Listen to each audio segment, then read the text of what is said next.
Hey, what's happening, everybody? What's up out there? Brendan Ledbetter, that beater.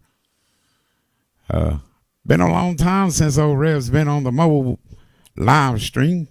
Boy, hope everybody's doing real good. And we're going to talk a little bit about Bitcoin tonight. And I got a special guest, Cosmonaut. He's going to talk a little bit on Litecoin and walk us through some TA on Litecoin with Elliott's Wave and everything. Glad to see everybody out there. Yeah, man, everybody, I've been doing good. Just took a little break, with all this crazy crap going on out there and with Bitcoin and everything. I mean, man, it's just been crazy. So, I mean, but all of y'all, I really do appreciate all the well wishes and everything that's been going on, with my stuff, with the heart and everything. We're doing real good. Swap this over here to this side so I can, but we've been doing real good, and I hope everybody out there has been doing equally as well. So, like everybody to welcome Cosmonaut to the stream here. Hey everybody. He has got a course going on, and we're glad to have him tonight. And got old Laura Lee. he was going to join me, but he's a little under the weather, and the lucky rascal gets to go to Florida later on this week. He's leaving from old Nova Scotia up there to go down to Florida. So glad to see old Laura Lee. Me and him was talking. And we got to talk tomorrow too there, James. At some point. I don't give a shit you don't talk or not. But anyways, we're looking at the old BTC chart. Laura Lee, he kind of got me to thinking, is this the end of wave 4 or the wave 5 going down? I don't know. We got to see how this is going to play out. But as you can tell, get my old marker up here. As you can tell, things are looking real good for Bitcoin right at the moment. I mean, we broke through the 618, and as you can tell right here, yeah, we don't know where it's going though. Is it going to go up this way and come back, retest this? As you can tell, let me bring this in a little bit.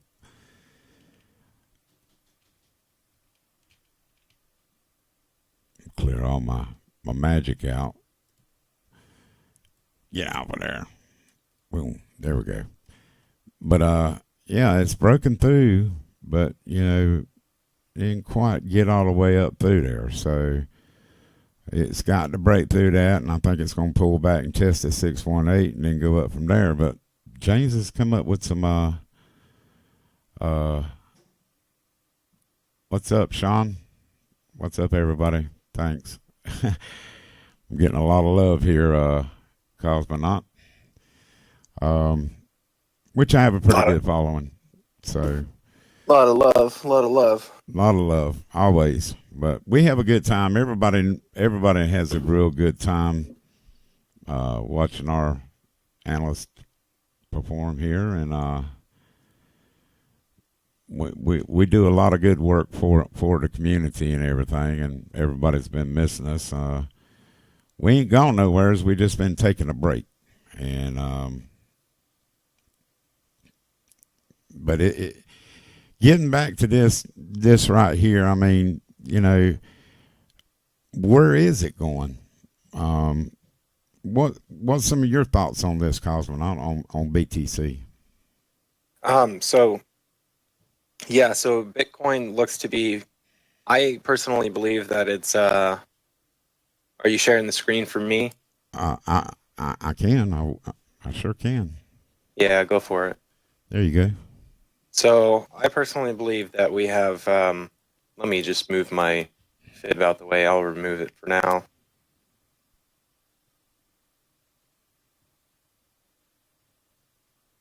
So we know that we have at least the bottom in here. Bitcoin has proven to be a little bullish, and we've broken through some of the key resistance points.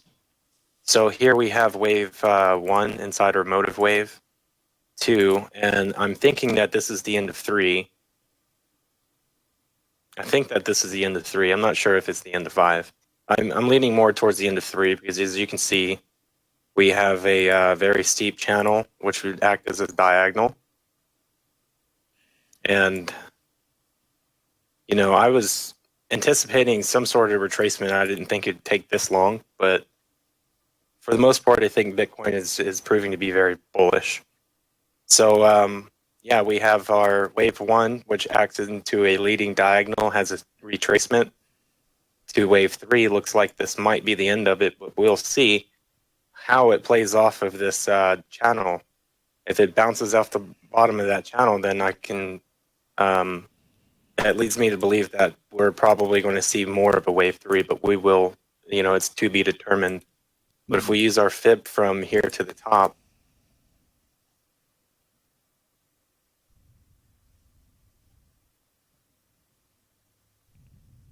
excuse me, it doesn't want to.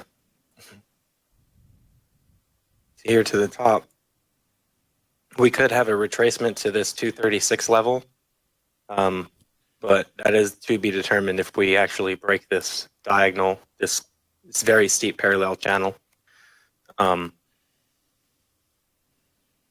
But like you were saying earlier, before we started the stream,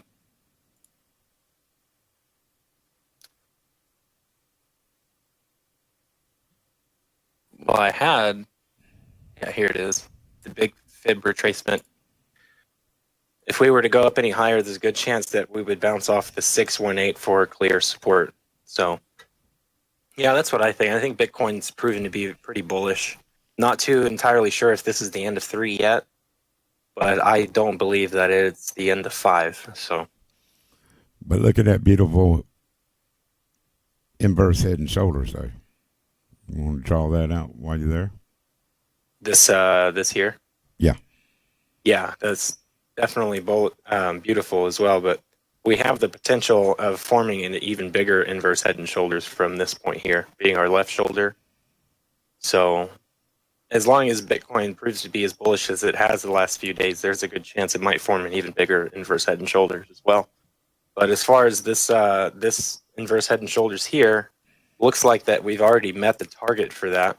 If we measure out from the head to the neckline and just drag this over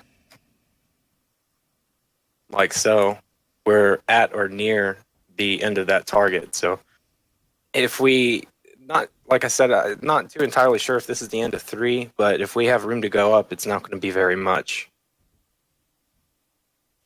Now, why are you thinking that is 3 and not 4?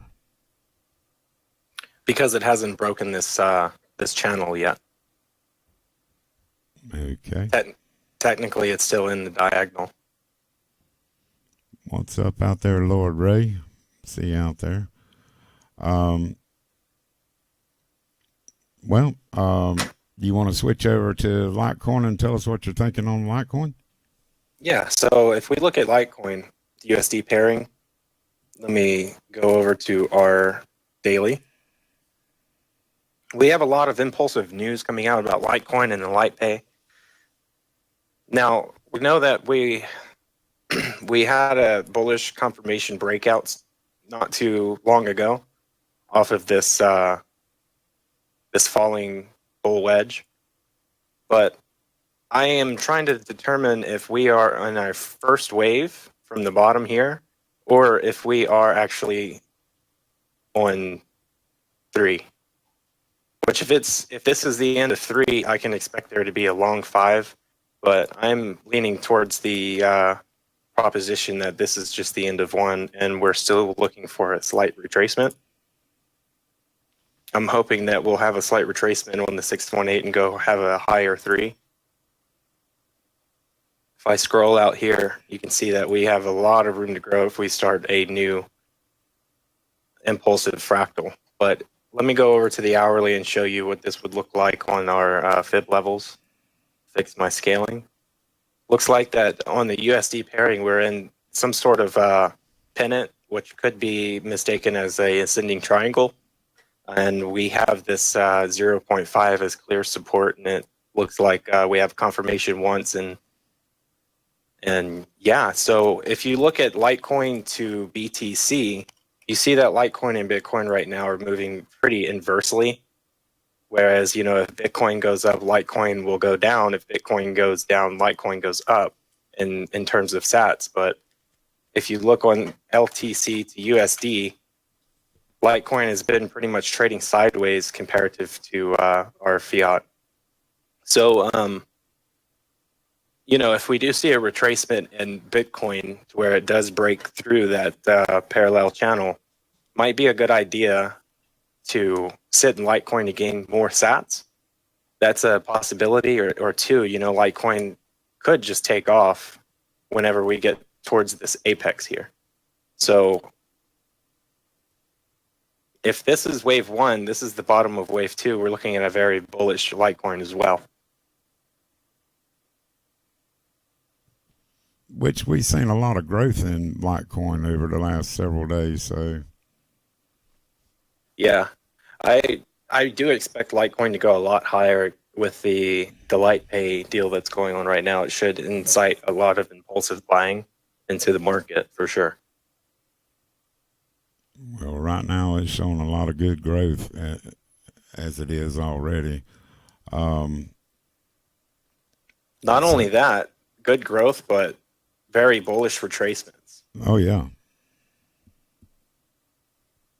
So, yeah, in terms of Litecoin to BTC pairing, it seems to lost a lot of value in that aspect, but Litecoin is still keeping its 230 range in USD pairing. So to me, it looks very bullish.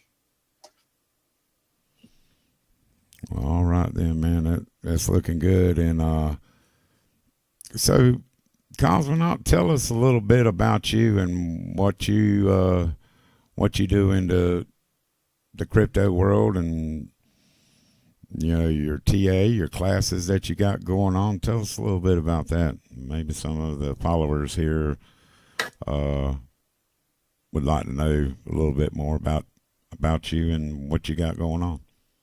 Yeah, for sure. So at early age, I got introduced to the stock markets. I haven't really traded stocks a whole lot, but a little close to a year now, I've been doing trading with cryptocurrencies and put forward a lot of work into teaching myself a lot of this stuff and using what I knew about the stock markets.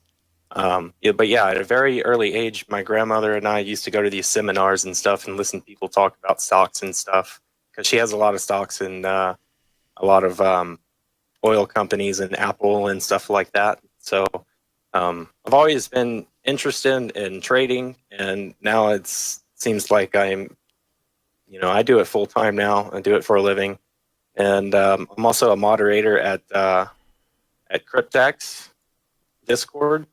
And inside of Cryptex, I do host training courses for people that are just now starting to get into cryptocurrency and wanting to learn how to be traders. And we've come a long ways. I teach our students, who basically don't even know the basic simple things about trading, like say using an exchange. We start them there, and then we accelerate them into advanced traders within a few weeks. So, I offer a lot of help to people inside of Cryptex who are looking to learn about trading, and I do a lot of TA and charting and share that stuff on Cryptex as well. And the community has grown a lot in the past few months, and the outlook is looking pretty good. and I expect it to continue to grow. And we keep things professional there. We don't typically keep things off topic or anything like that. So it's in the we keep respects to people who are trading full time and doing it as a full time job. And when somebody comes in and they're talking off topic or trolling or whatnot, we handle it accordingly. So it's a professional atmosphere for people who are looking to come in and trade. And yeah, we like to say that we are signal producers instead of signal consumers. So There you go. Well, yeah, so it's great having you in here, and we hope that wish you well and everything. And you want to talk about your channel on YouTube and everything? yeah, for sure. But let me go ahead and talk a little bit more about the Cryptex course, or not the course, but the channel itself. We have this analysis channel over here, and a lot of people come in and they'll post their thoughts and everything when it comes to cryptocurrency. And we have a lot of resources here to work with. We have a lot of professional traders in there, and I'm starting a YouTube course and a YouTube channel.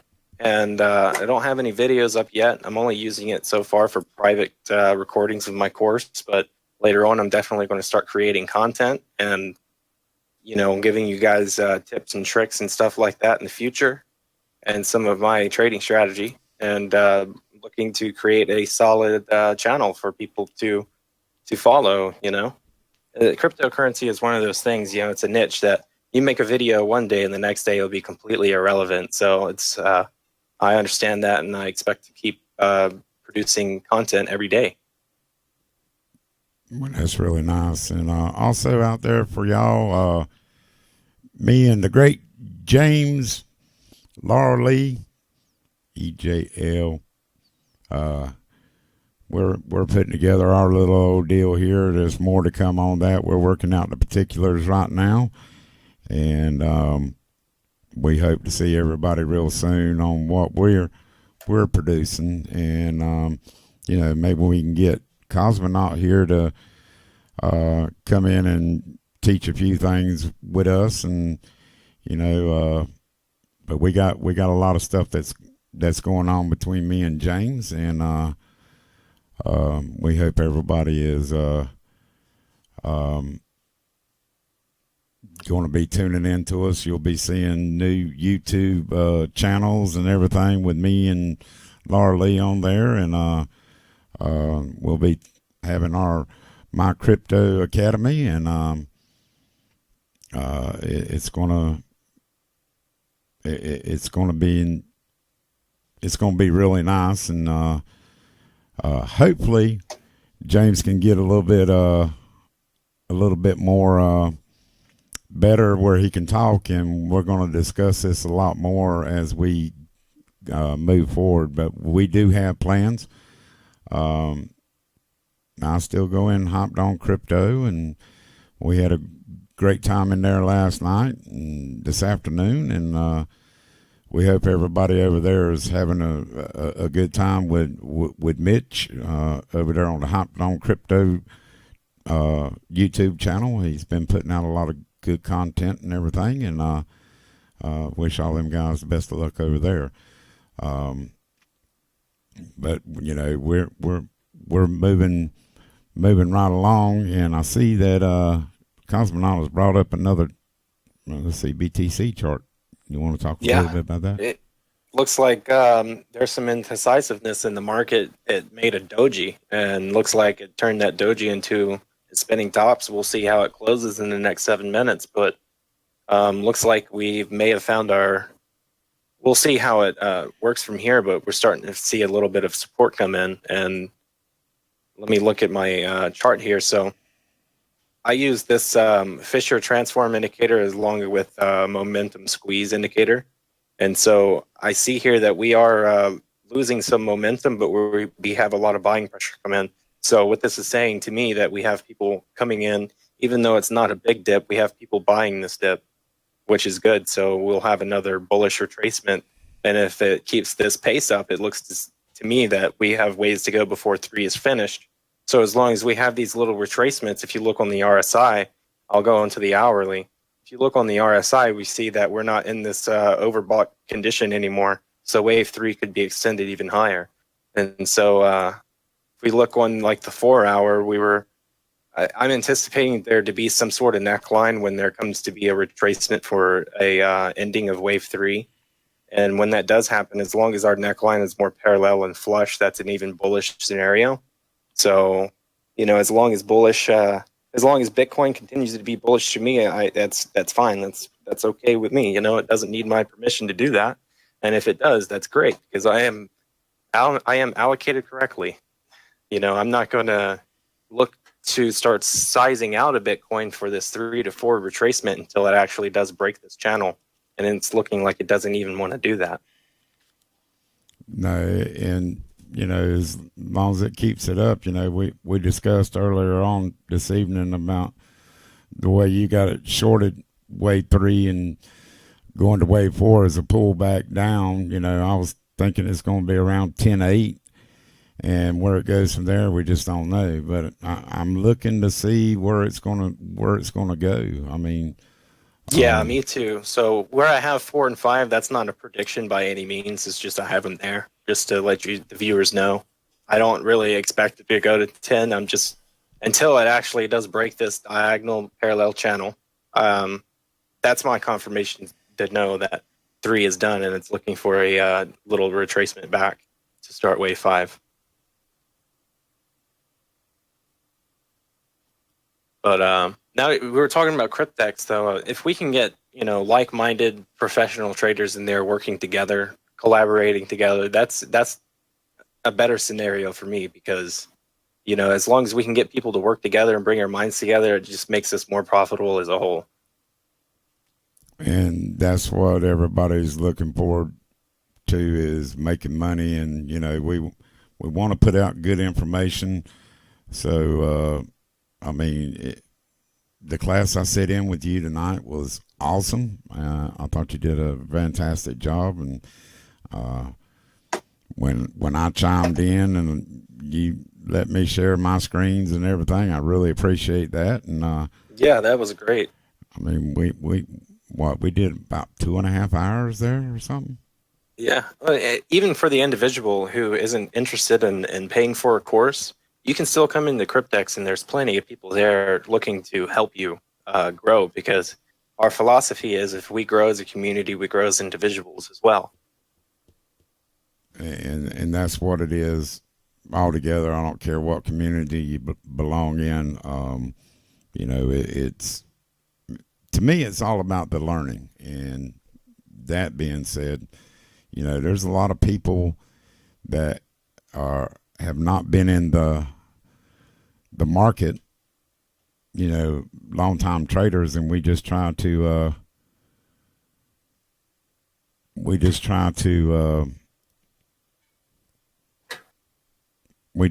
help everybody out.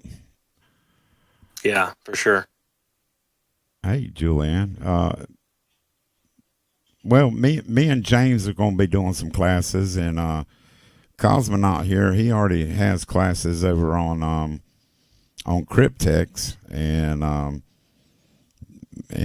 me and James here real soon after he gets back from his trip from Florida, we're going to be hitting it real hard, and we got course outlines set up and everything, and Cosmonaut, he's got his set up and everything, so we're just going to be putting a lot of stuff together. And like I said, look for big things out of me and James. We're setting up a lot of things right now, new YouTube channels and whatnot, and you'll be getting the best from everybody, and we'll be doing a lot more TA and everything. But like I said, that's coming in the very near future with me and James. But Cosmonaut, he's already doing it over there on. And if somebody wants to post another link up in the chat for the Cryptex channel, a lot of great minds over there. I can get it, so I can get the invite number. It don't matter. I mean, I'm a moderator there, so I can give myself any role I want. But Right. yeah, I could post it there for sure. I mean, you, But it's not like a pump and dump. You get rewarded for invites. I mean, yeah, you'll get roles for it, but it's not one of those like pump and dump groups like the Plague they are. So well, there you go. And we try to do really really good things everywhere we go, whether it's hopped on crypto or cryptex or whatever. It's about sharing knowledge. And Rev's philosophy, he don't want to see nobody lose anything, and lose any money or anything. I'm very well respected wherever I go, and I appreciate that from everybody. And it's great to be involved with all the communities that I'm involved in. But like I said, look for good things to come out of me and James, and we look to hope look to have old Cosmonaut here. We may do stuff with him, and he may do stuff with us. We just have to wait and see. yeah, for sure. I'm looking forward to it. Um, he has yet to meet the famous Laura Lee, but Laura Lee is probably one of the best in the business as far as I'm concerned. Very smart man, and Cosmonaut's very smart. And you know what happens when good minds get together? I ain't even gonna say about me because I'm dumb as shit. But I just I enjoy hanging out with people. We have a good time when we get on our streams, and we got a bunch of people watching right now, and it's pretty cool. Even though it's late on a Saturday night. But any questions out there in the live chat? And if we can come together as advanced analysts and create good content like this, it does good for my channel and your channel. We'll be able to grow the community and produce great content for everybody. So it works for everyone, Absolutely, and I'm wholeheartedly 100% on that. I mean, Hopped on Crypto's got, they still got me, and Lord Ray, Mitch is doing an excellent job over there, I think. And you put on clinics in Cryptex. I mean, there shouldn't be a war between people. So it seems like a lot of YouTubers are always at each other's throats. We need to come together and help each other out. oh, absolutely. Stick Johnny. I've been taking a break. We've been regrouping, and and me and James have been talking things. We still been charting and everything. I had some internet issues the other day, but it's going to be it's been resolved, and we're working toward things. But I'm going to start streaming every day. I'm going to have to. I've got to get back in the swing of things. I've been doing all right with the health issues going on. Still got a lot more tests to go. To find out when or if I'm going to have the open heart surgery or not. But yeah, I'm still big on Link. Let me pull up Link. Let's see. I hadn't touched on this. That's a good thing you brought that up, Brandon. Last time I looked at Link, I noticed it was forming a cup and handle. But that was before the BTC correction, so. Everything is, let's see. Link is doing all right at the moment, but I mean, it still hadn't. We've seen a big run up right through here, but it hasn't Seen a nice pullback right here and another up wave. Let's see. Have you got Link pulled up there? Let me get you on there because I hadn't charted nothing on Link in over a week. It's been a while since I've charted on Link, but I don't mind going over it now. Yeah, it pulled up now. Okay, let me switch over to you. There you go.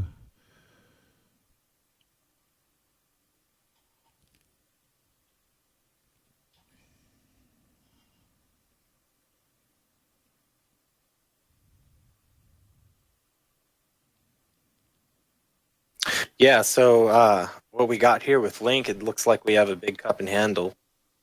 And tried to actually break through this handle, but this is around the time that Bitcoin started its correction. So I anticipate it to actually start trying to test this a couple more times before we'll actually have that confirmation breakout. It's actually got to rise above this line here. See it tried, but Bitcoin took a massive dump. That was around Bitcoin. It was about 14K. So, yeah, I mean, we could have a cup and handle, and we have a failed breakout here because of Bitcoin. Could start to form another cup, and eventually have its breakout. We watched, a bunch of us watched that huge cup and handle. I mean, that's a huge cup. Right It there. is. I mean, a huge cup. And with Bitcoin going through what it went through, I mean, it just ruined everything. So I mean, Yeah, looks like looking on the hourly here, looks like there was a period where we were starting to gain some positive momentum, but all these altcoins are starting to go back into their previous trend, where if Bitcoin rises sharply, altcoins will drop. Bitcoin falls sharply, altcoins will still drop. Seems to be back into that pace. So I anticipate when Bitcoin starts trading sideways for a little bit, we'll see a large growth in a lot of altcoin pairs. And the thing about Bitcoin needing to go sideways, I mean, we just don't see it. I mean, we can't see it yet, but not to say it's not going to happen. It just hasn't happened yet. So yeah, I'm not saying that it has to happen, like it's imminent, but no, that's what needs to happen for a lot of these altcoins to grow, like they did, say, like in September and the beginning of December. It was altcoin season. It's because Bitcoin was trading sideways for a little bit there. But here's another big cup and handle. I'm talking about cup and handles. EOS to BTC. Since August, you see a huge cup here. And, this is on the daily. If you notice on the daily, we are starting to gain a little bit of positive momentum, even though we are making what I consider more of a healthy handle as well. But we still have to bust through this trend line here to confirm a breakout. But as you can see, as this handle forms out, we are losing price action, but we're losing volume. Completely normal. So whenever you see this thing start to trend upward and gain momentum and have divergence here, and most likely probably be where it's a oversold condition, you'd probably get a really good price on EOS too. I like the project. EOS is a good project, since we're talking about altcoins. But this is another one, if you like to play out cup and handle breakouts, it's probably going to be a good gainer here. But since the beginning, me and James's favorite thing. I mean, we get it all the time. Cup and handle, cup and handle. It's like the inception of a giant bull market, right? But since early December, we've seen this huge growth, and we, have 141% or so. I think it was like 100% in one day. It was really nice, but we haven't retraced nearly a third of that yet. So, to me, I think even though EOS is dipping a little bit, might be good for a position later on, but still looks incredibly bullish to me. All this stuff is to be expected and quite normal, in my opinion. Well, we got a question in there. James has been kind enough to handle some of the questions in the live chat there, and we appreciate that. And Mars 2 is asked that are we? He was kind of confused on how to get a target for correction on the fourth wave. If so, are we done with wave 3? And then James told him, he could definitely see the possibility. Hold on, the possibility of. Let me find James's comment here. That if we are in wave 4, we can't get much higher because wave 4 cannot or shouldn't go back into wave 1 from the downtrend. And and then he goes on to put, what's going on, Stuart?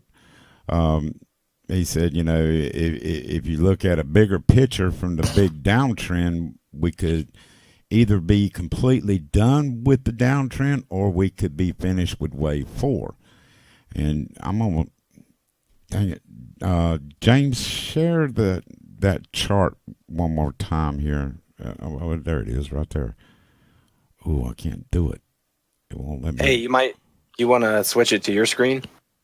Yeah, let me switch it to mine. And James, send me that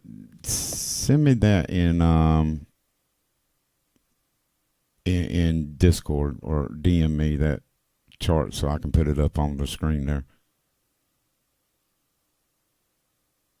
While I'm waiting on James here.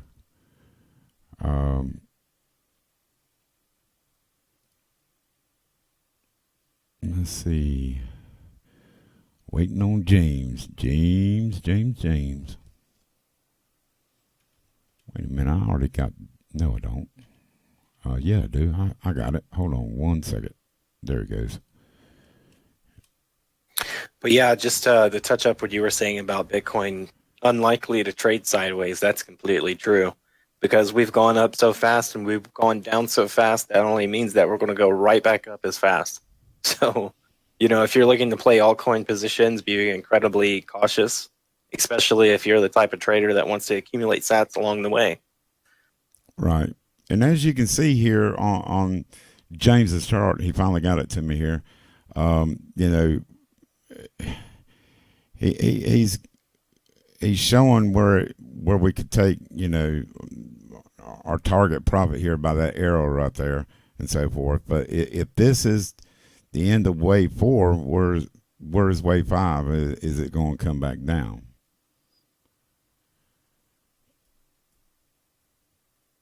And James I wished he was in here, because he has such a good insight on what we've been doing, and I really can't talk. So, yeah, it's hard to touch up on the subject when he's not here.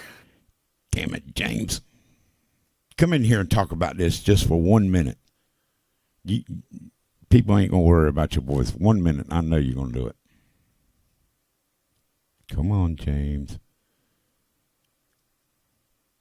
Who wants to see James on here? And add me as a friend, because I might have to switch out of this. Add me as a friend, Cosmo. Okay.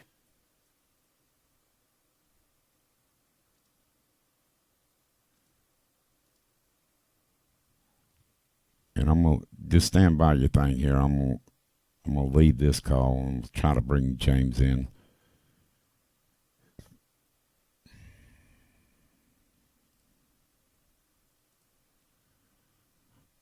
Come on, James. What do you say, buddy? 1 second. Who wants to see James in there? There you go. Somebody, come on. We gotta talk him up in order to get him in here. Y'all want to talk to James real quick? I know he's a little under the weather, but he can come in and explain. I'd really like to share his screen, because me and him has been talking about this, and he just has a much better perspective the way he can put it in, and we've been charting a lot of different things here, and I'm trying. Stay with me there. Well, damn it. Let me see here.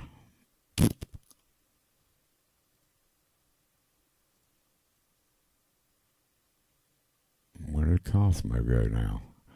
Y'all just bear with me. I'm gonna get him in here.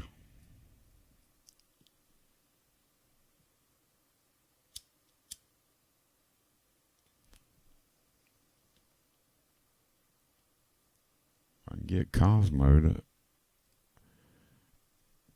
Let me send this to him.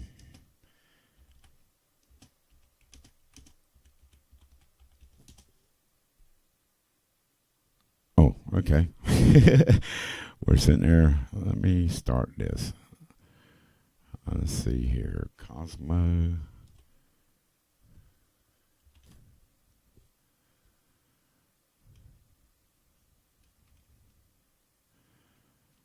Oh, no, you're not either.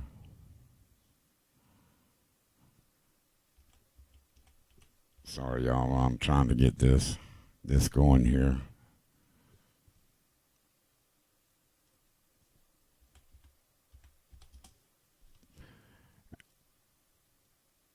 Rev's trying to get his act together here, so y'all just bear with me. Boom.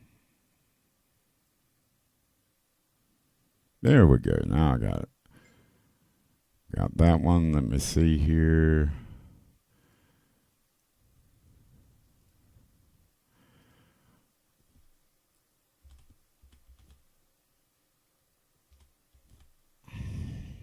Damn it.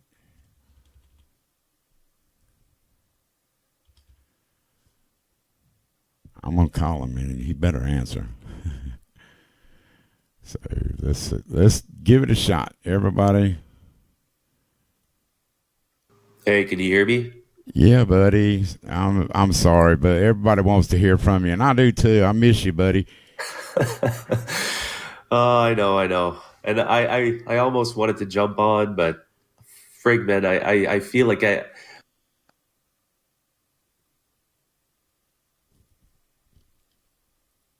All right, I got everybody here now. So I got Cosmonaut in there. So I might have cut you off.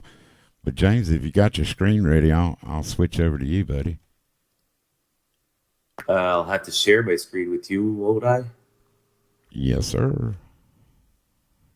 You sure would.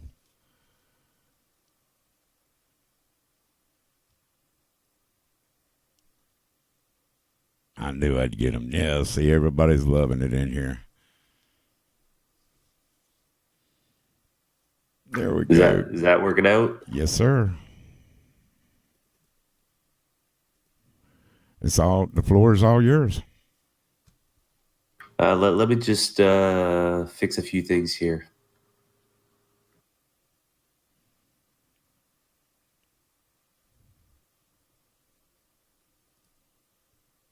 He's fixing things. I'm gonna switch back to my screen here and let me know when you're ready, James. Should be good to go. Is his voice all right? Oh, you're perfect, dude. Cool. So not to confuse anybody between wave counts, because I also understood what the cosmonaut was doing. He was using just a shorter or more near term wave count, which is perfectly fine. And if you're looking for targets for the possible wave 4 that he was talking about, which would be a slight pullback in the longer term bull run, you're probably looking at to possibly use previous swing highs, maybe at around 10,300 or something like that, depending on what you have on your charts. That's the most recent swing high that I can see before this last little leg up. So that's what I would be looking at first of all, and then maybe we could add some fibs on there and things like that. But what I was talking about, maybe in a bigger picture, before we even talk about a real new bull run, because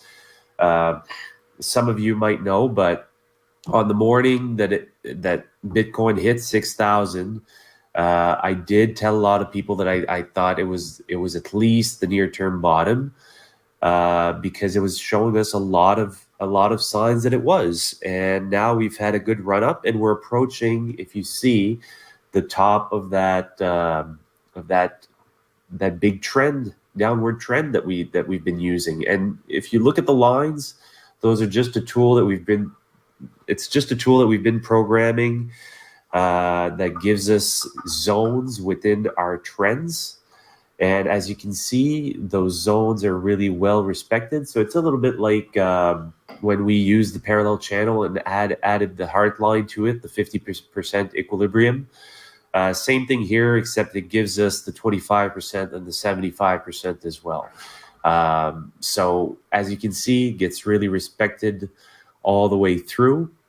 And now what's happening is we're approaching the top of the trend wall at the same time as a 50% previous fib retracement. So those numbers, and like Cosmonaut was pointing out, in a shorter or near-term wave count, you're going to possibly have to see a wave 4 before you see wave 5. And if all that happens, that may just be us loading up to really break out of this really longer-term downward trend channel that we had. So that's mostly what I was trying to point out. So maybe we need to see what's going to be going on here. And I think in both scenarios, we might see resistance. So either on the near term with Cosmonaut's approach on the near-term wave count, where we have a possible wave 4, and here where we might see some further resistance at the top trend wall. So I think that's what we're looking at. If this is really a wave 4 and we're really going to head down for a wave 5, wave 5 can't finish earlier than the bottom of wave 4, so that would be a hell of a ride down. I don't think that would be good. Now, not all trends do 5 waves. A lot of them will stop after 3 waves, which we've already done. So I'm not saying it's going to happen, but I would keep that as a possibility, especially that we're already approaching the top of the trend wall, which kind of reduces your reward to risk, or risk to reward if you're approaching that. If you're just looking to either enter new positions or take new trades. So yeah, that's my take on it for now, I guess. So do you see? I mean, if that scenario plays out, I mean, that could be a really significant pullback. I mean, it's certainly a option there that it could happen that way. Or if it played off of what Cosmonaut says, the shorter distance pulling back, I'm calling pulling back to 10.8 and taking off again. Well, you see, you have a little swing high there at 10.3 approximately, I believe. Right. Yeah, 10. Let's call it 10.3, and then you have your previous 618 fib level, which was also part of the. It was kind of the high or the swing high for the left shoulder of our inverse head and shoulder pattern. It's the exact level, and that was around 9,400, I would say. So all those would be really nice levels to target for a potential bounce back off of wave 4, just before we really load up to leave finally once and for all, or at least for a good while, this downward trend that we've been in. Well, it's certainly good to see. Anything else you wanted to add to that, buddy? I mean, well, the other reason I thought it may be over, at least for the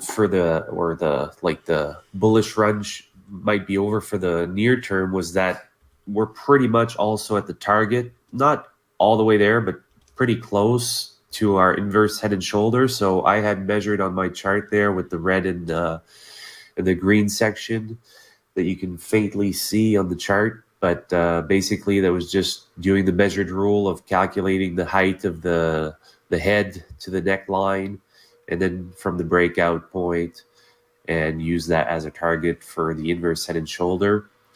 And I mean, we're close enough to call it that it would have almost made it there, especially that we're reaching an important fib level and the top of the trend wall. But yeah. Hey guys, my Discord just crashed. Yeah, I've seen that. You back? But Yeah, I'm back now. Yeah, I definitely follow what you're saying for sure. There's that two-way scenario that if we take a failure at that resistance line, we could be doing a triple combo, basically, is what you're saying. Yeah, that's the thing, right? When we look at charts, the biggest thing that we can look at is confluence of indicators, right? And that's what we try to look. I think it's Hygiene Lee that says that in his videos. He's like, this is not a uh, a science that's based on facts. It's based on probabilities, and that's what we go by, right? So, like the other thing is that if I start looking at indicators like my RSI, my MACD, if I put those on there, I'll just remove a few things. What happened? Oh, he's still there. He's just moving a few things. He's on push to talk, so. Okay. Yeah, you don't want me sniffling in your ears with my cold. He's going to Florida this week, so he sucks. Yeah. That's why I had to pull him in here. I just had to. Yeah, so right now, like we're seeing a slight MACD divergence. So if you look the MACD, the last two highs, it's kind of small on there, but I mean we're seeing a lower high on the MACD hump that we're in right now on the histogram, and we're making newer highs by quite a bit on the 4-hour chart. And if I pull up the RSI, I think you showed that earlier, but it was way overbought. So those two things, and we're already on a 4-hour. We're not talking about a 30-minute chart or a 1 hour chart. So when it starts to be overbought, MACD divergence on a 4-hour, that's starting to be significant, especially if we put it all together with the other things that we were looking at. Well, it's overbought on all levels except for the daily, which is sitting in the middle. And I'm going to share back my screen and show you what I'm talking about while you're setting that up, James. If you look right here, and I'll put a balloon on it. Let's see here.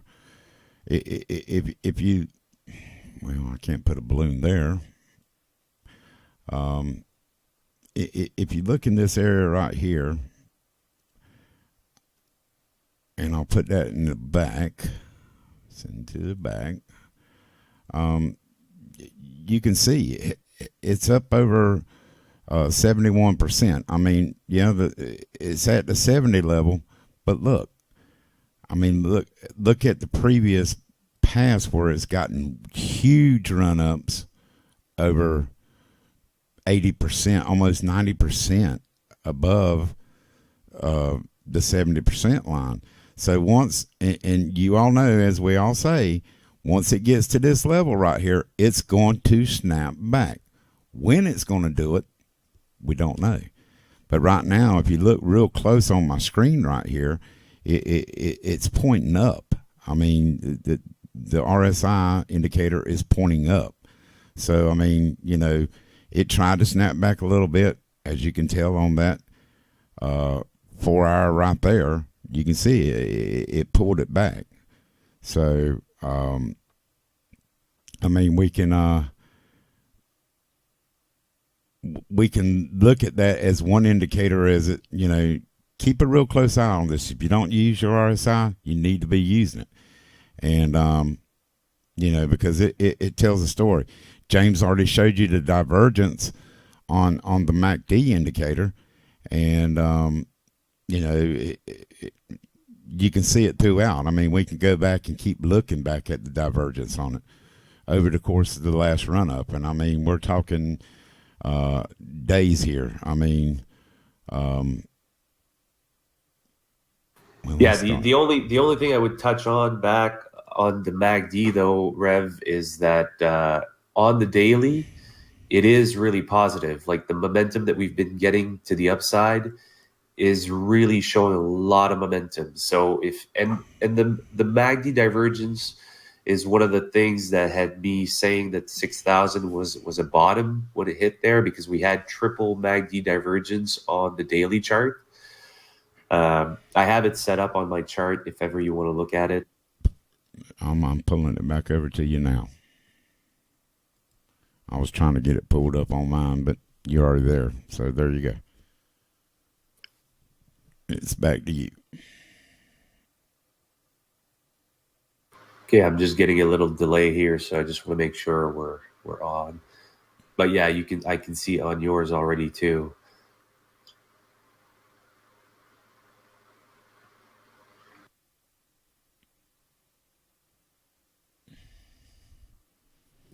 Yeah, we're definitely on. Okay, so as you can see, I drew the line there, and I mean that divergence started way back. Like when we finished wave one from the all-time highs and made the first drop in the downward trend back on let's call it end of December, basically last week of December. We made those first two histogram lows on the MACD histogram, and then we made a lower low, but we were making newer lows on the price action. And then that happened a third time, and that third time was actually here the morning that we hit 6,000. That also coincided with the RSI being the most oversold it had been since September 14th, if I'm not mistaken. That's correct. That's what we marked out before September the 14th. Yeah, so that morning, because of that, and if we switch back to a 4-hour, what we were getting that morning too when we called the bottom was we were getting bullish engulfing reversal candles right off the bottom of our trend wall. For some reason, my chart is frozen.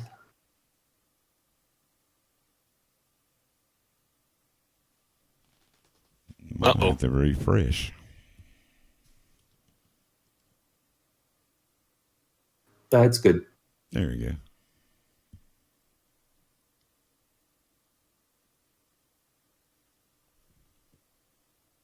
I'm just trying to zoom in, guys, to show you the exact bullish candle that I mean.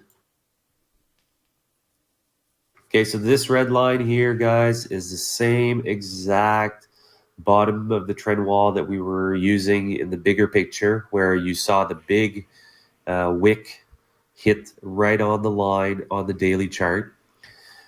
And what you can see is right as we hit it the first time, we got a bullish engulfing candle on the 1 hour, and we went and tried to break through it a second time, and it just got rejected. And since then, I mean, it's been massively upward. So let's see.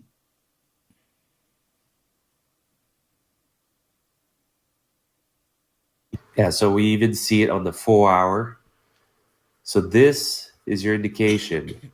Now that combined with an oversold RSI on the 4-hour, on the daily, your triple MACD divergence, just the fact that it was back at 6,000. And if I move to my, I have a little bit of different lines on my tether chart. This is the Coinbase chart just with USD.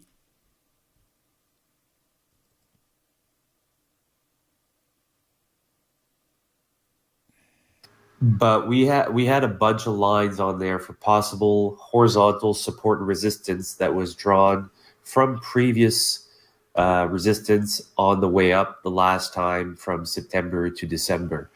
And those were possible areas that we could see Bitcoin possibly stopping at. Now, it always resisted at those areas or supported at those areas for at least temporary times, but after a while, it always broke through. But that morning, it hit one of our last supports that we had around the 62 area. So it went a little bit further down because it had to test the bottom trend wall that we had there.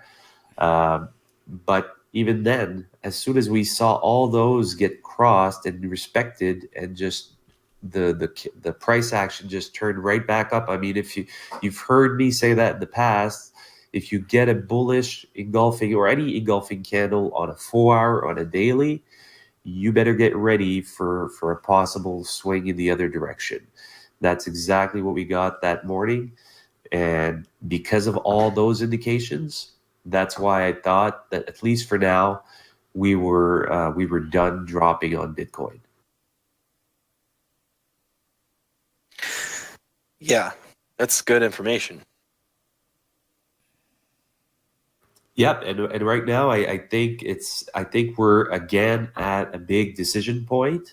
Now everything else in the market too has been pointing to this being a real bull run, right? We were getting all the I don't know if you guys remember, but those graphs were going around all throughout the end of December, but more so in January, where we were getting those graphs of yearly turnover like performance, and every year, the end of the year and the start of the year being a downturn, and then after that, from usually March to the end of the year being a massive bull run every year since I think 2014. So I think this timing is about the same thing again. So that too is a bullish indication, if you ask me. I have to agree 100% about that. And, you know, I got into a good conversation last night about, you know, and I shared your chart, Larley, with the, where you showed 569% run up, and everybody was, you know, I don't know, since this drop in Bitcoin prices, everybody thought, you know, well, the end is in sight, you know, it's going straight to the bottom and everything, you know. And I showed that chart, and it clearly shows that everything was healthy, and, you know, the pullbacks, I mean, it just had to happen that way. You want to touch on that a little bit? Yeah, I mean, it was even on the log chart from the article that we had created on Steemit. I mean, the last run up was 589% or something like that, 589 or 569. Yeah. So, I mean, still one of the biggest ones on the log chart, not in real percentage terms, because from previous run ups, of course, it was starting from a way lower price, so it turned out to be bigger percentages. But if you put your chart on a logarithmic scale to take things into consideration, it was basically the biggest run up that we had ever had, and it was pretty much in a time frame of 3 months or almost. So I mean, it had to correlate with a decent and significant pullback. I mean, whatever goes up must come down, and that accordingly. Well, I'll tell you, Cosmonaut, you know, he does a lot of Elliott Wave, and, you know, and I like Elliott Wave if it's used correctly. And we got a lot of people out there that don't use it correctly. And they can count to 5. Well, they sure can. And so, I mean, my only problem is when people start using it as soon as, like, for example, as soon as there's the bottom. Now you can, if you know they're just really potential predictions, I have no issues with that. But for me, it's when I see people use it as gospel and say, well, yeah, it's going to do 1, 2, 3, 4, 5. Well, you can't really know if you're doing wave counts or where you're at in a wave count before you have wave 1 and 2. That, I mean, the Elliott Wave theorists will tell you that themselves. So that's my only issue with it. But right now, it's perfect. We're possibly at like Cosmonaut was showing us, we're possibly at the end of wave 3 on a shorter wave count. And I kind of wanted to talk about a little bit more, because I was talking on the short term of things, but I quickly realized you were talking on the very long term of things. So yeah, and that's okay. I clarified that when I came in. I knew you were looking at a more near term, shorter wave count, and that's perfectly fine. That's why I tried to look at potential pullback targets for your wave 4, which the swing high at around 10,300 would make sense. The previous fib that we had broken through on the way up might also be an interesting point. We could also fib from the recent all-time, well, not all-time lows, but the recent lows at 6,000 up to now, and then get a fib retracement that way to look at possible wave 4. Can you show me again where you drew wave 1 and 2? Yeah, I can. Yeah, I just switched to your screen there to Cosmonaut. Sure.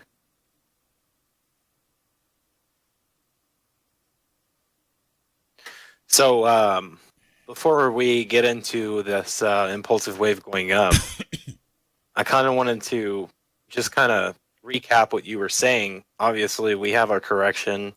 Here's the A, B, and C. And for B to C, we need a impulsive wave to go down, right? So it can't be this because 4 would be trading in the range of 1. So it can't be that. And if that's true, then what we would need is it would be like this. And we're missing wave 5, right? Yeah, well, that's what I'm theorizing, that we might be just at the top of wave 4 right now. Yeah.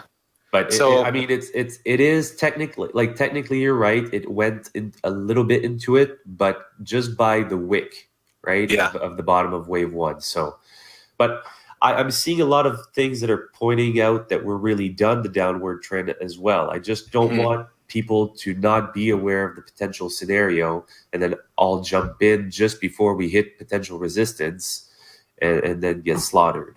Yeah, exactly. And you know, that's what I'm teaching in my course too, that you always got to weigh out all the possibilities for sure.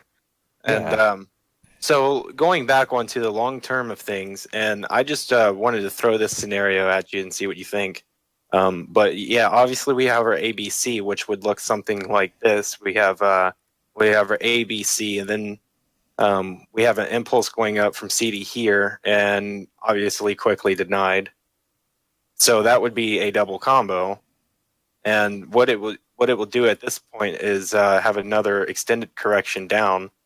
And from this point, this is where it gets kind of confusing to me too, because obviously the market's going to want to try to do an impulse back up and test that resistance again. But we see here it doesn't even come close. Instead, what it does is make a triangle and then fail to break out as like a extended correction sort of thing, and then another impulse down.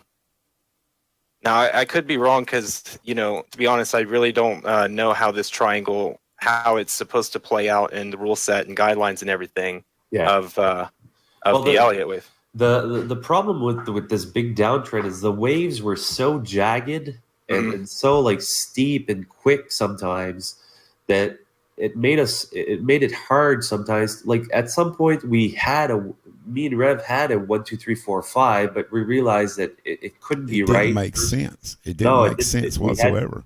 We had to adjust. And what we have now, we think makes a lot more sense. But yeah, it's still sometimes hard to figure it out with all the things that are going on in the downtrend. I do agree. And see, Cosmonaut, he shot me the same question that we were me and you were discussing, James, about, you know, he's like, this just ain't adding up, and he readjusted on his end, and he's like, damn, I felt stupid about that. Yeah. So this could very well just be another denial where we could just run into essentially a double combo. We'll just have to see when we get to that point. But is there any sort of like error with this this Elliott I just drew out, especially around this triangle that I formed here? Like the first part? Yeah. Well, we have this ABC. Yeah. To me, the first, like, wave 1 was pretty clear in the downtrend, but wave 2 was really weird. It was almost perfectly sideways, but big, like 3 big legs ups and down. So it was really weird. That's not normally what you want to see in a clean wave. Right. But regardless, that like I don't try to really hammer it down perfectly. To me, it doesn't really matter. I kind of figured that it was going down much lower than like the 10,000 and those levels, and now we're going up. But now we're at a point where there's maybe like what to the top of the trend wall. There's maybe $1,000, $500 left in potential reward before I hit a decision point. So, I mean, if I'm not in the trade already, I'm not going to take the chance to possibly just buy in and hit that freaking resistance right away, right? That to me is not a good probable setup. Yeah. I think there actually is a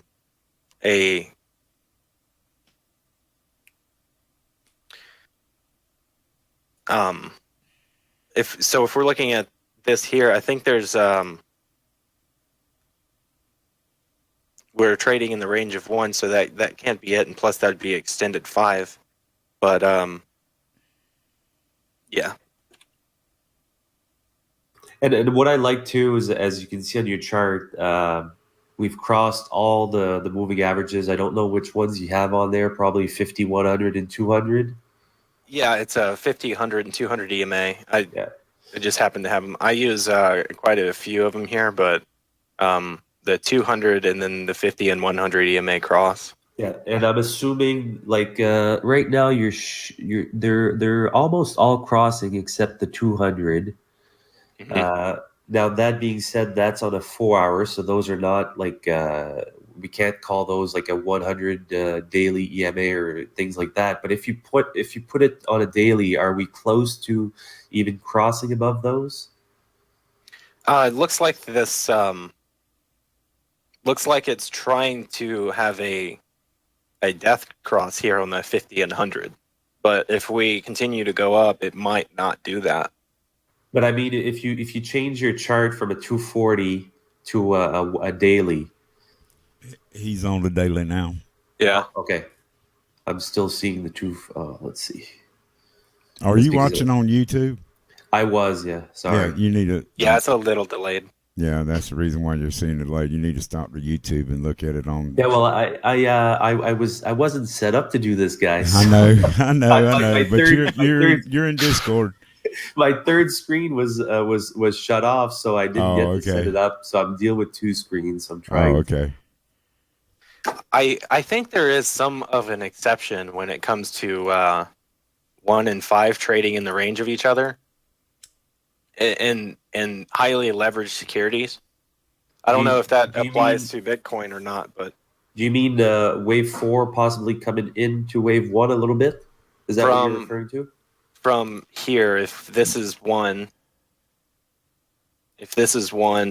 2, 3, we see that 4 would be trading in the range of 1, but not by much, though, right? Yeah, not by much. Significant. I think there is actually an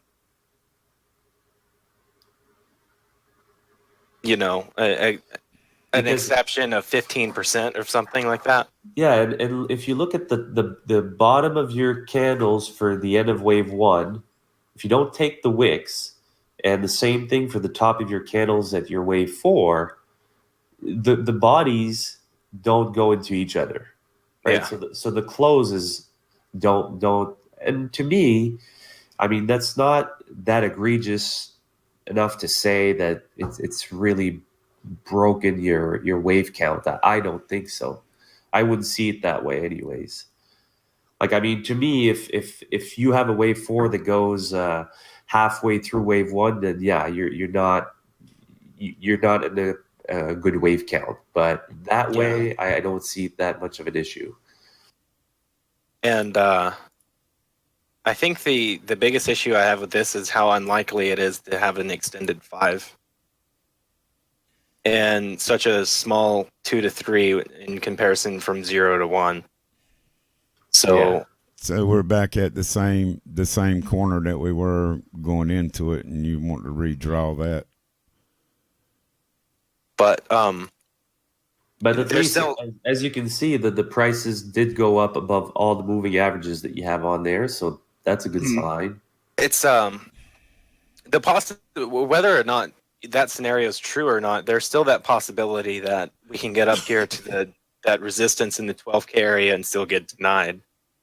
But you were asking me how I drew out this Elliott wave. Well, Oh yeah, on the way up, yeah. yeah. So I have this. It looks like a broadening diagonal, and I consider that to be like a leading diagonal for wave 1. And then we're looking to conclude wave 3. And I think I deleted my fib, but let me check here. Yeah, I think I deleted the fib. I have to redo that, but that's is how I had it here. Wave 1 going up here to 2, 3 to 4, and 5. But if we're looking to break out of this parallel channel, which is looking like it's starting to do this. I mean, we're like right now. If we head further down a little bit and we eventually change it to a daily, now the daily candles is not going to come for a while now. But if the rest of the night would be slightly bearish, we'd probably get a bearish engulfing on the daily, which is not good. Yeah, and we're losing momentum too and accelerating down. So it's looking more and more like on the primary side of things, this is looking to conclude wave 3 and start 4 or 5.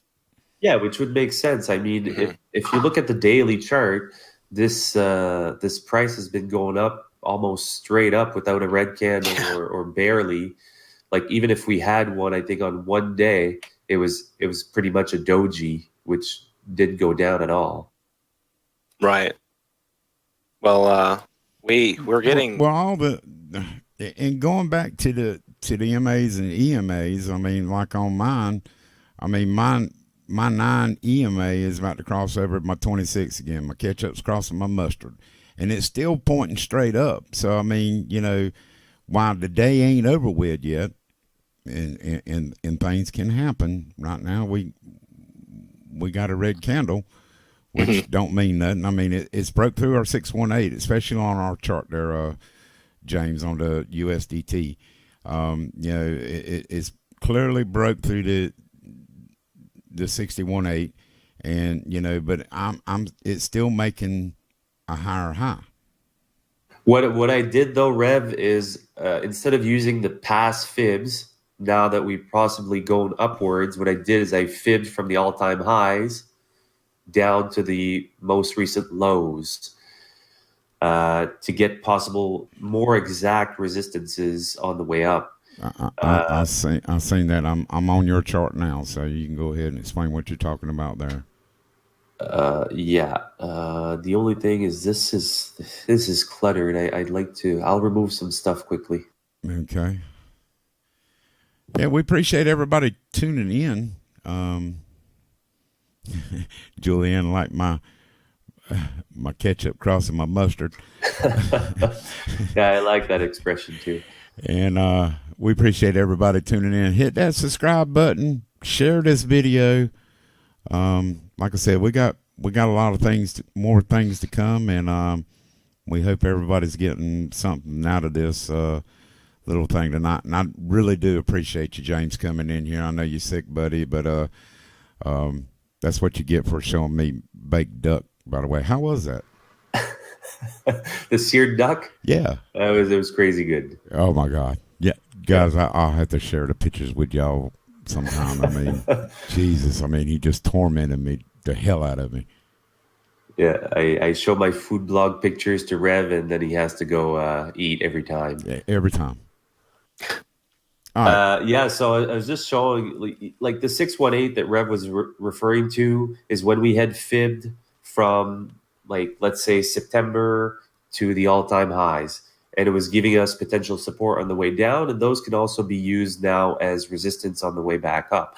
But what I did now, because I wanted to see, okay, if we're in a possible uptrend now, if we're finished going down, then I want to see, okay, can I get more accurate fibs from fibbing the top, so from my all-time highs to the bottom or the most recent lows at 6,000.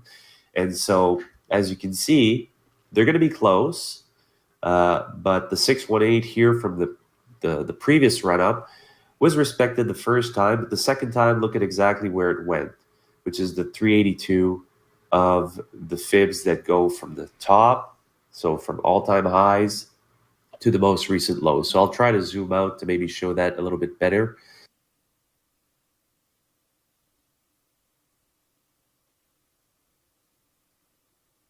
So you see the first fibs go from here to here, and then because I want to now go the other way, I'm fibbing from the top to the most recent lows, which is not much different because this low was pretty close to this one, but they are slightly different, and they give me areas of confluence or supply and demand zones that might be important, and that I can make decisions based not on just an exact line, but an area more so. And you can see that in this case, it comes to be handy, because if I zoom back in,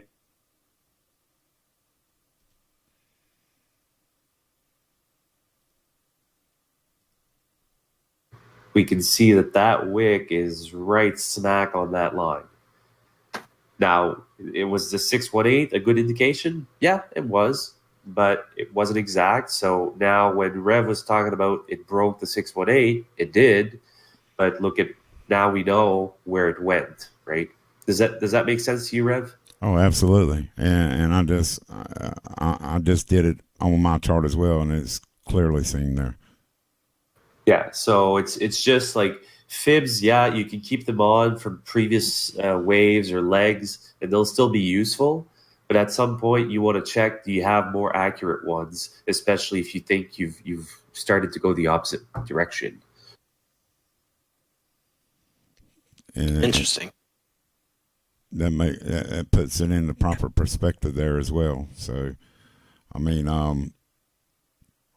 and look, I mean, we still got a long time to see, unless, not saying that, we just left the 11,000 range again. I mean, we might be in a slight little pullback now, but we still got to get one out of this trend wall, and two, we got to be patient. We got to let this all play out. And that's the most important thing that I want to emphasize here. I mean, we can't be, we want to see it happen immediately, but we got to let it play out, folks. Well, I mean, from the bottoms, if we calculate from the low at 6,000, I believe we're up. What did you say? 70%? Yeah. Let's see here.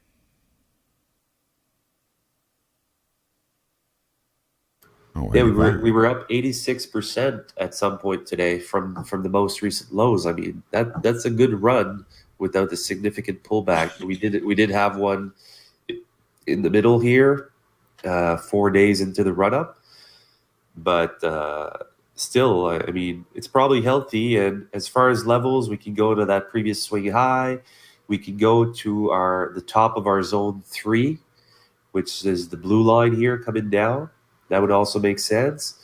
The top of the head and shoulders, possibly the first shoulder to be hit would be the left shoulder, and that's coinciding with a fib level, the previous support and resistance area. So all those could be potential supports. But yeah, we've had a good run up, and we told all of you when this started going up, we're expecting it to go up quite quickly, but it's not going to be without the pullbacks or some sideways moves for sure. And that's exactly right. And we call that back well over a week ago. So, I mean,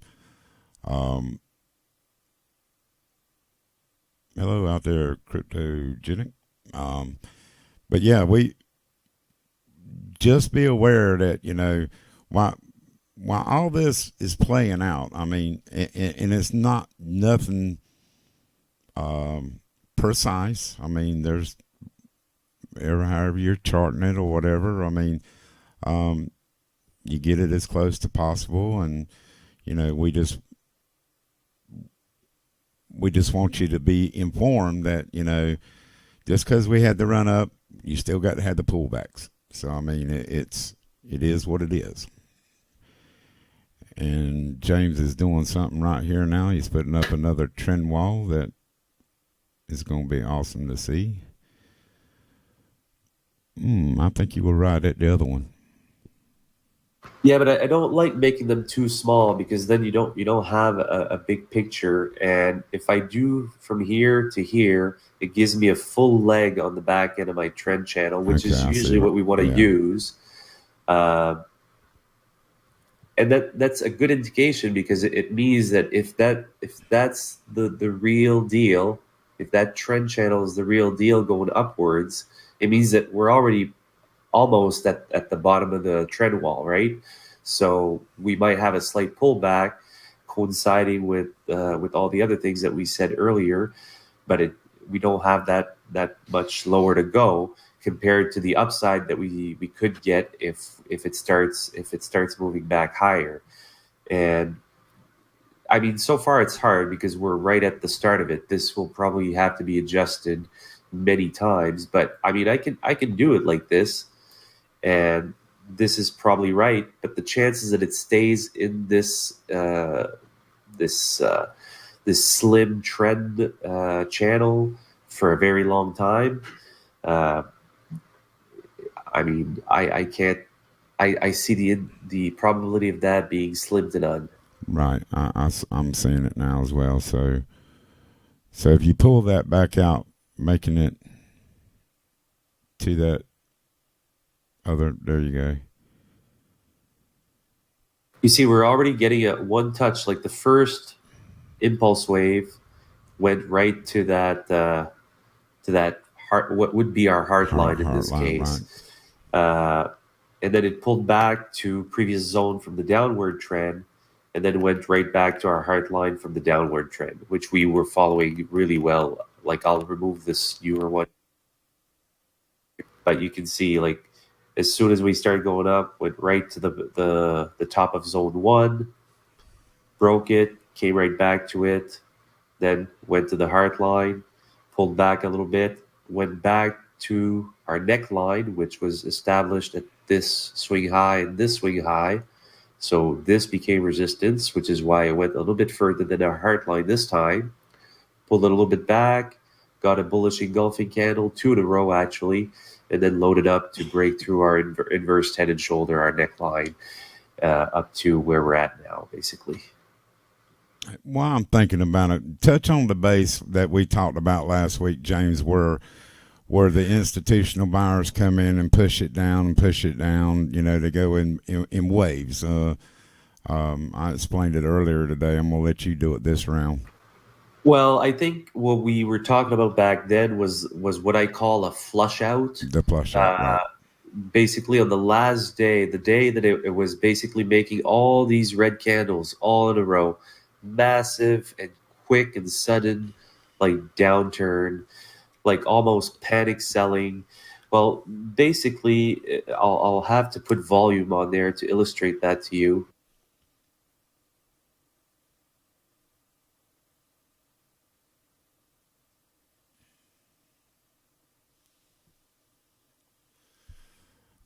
And this was what I was trying to explain to some of y'all that was following us in Discord earlier today and last night, about it flushing out, and why we're seeing such is what it is. And he's going to show you right here where the volume plays in. And I'm not sure if it's as visible on Coinbase on USD as we had it on the other chart. I'll just check quickly. I think it was better on Tether. Yeah.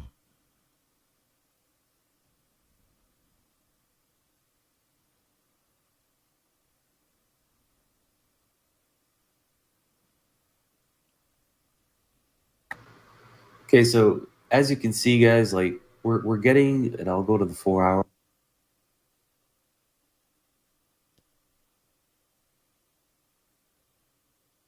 Like if you understand what drives prices up and down in the markets, it's basically supply and demand, right?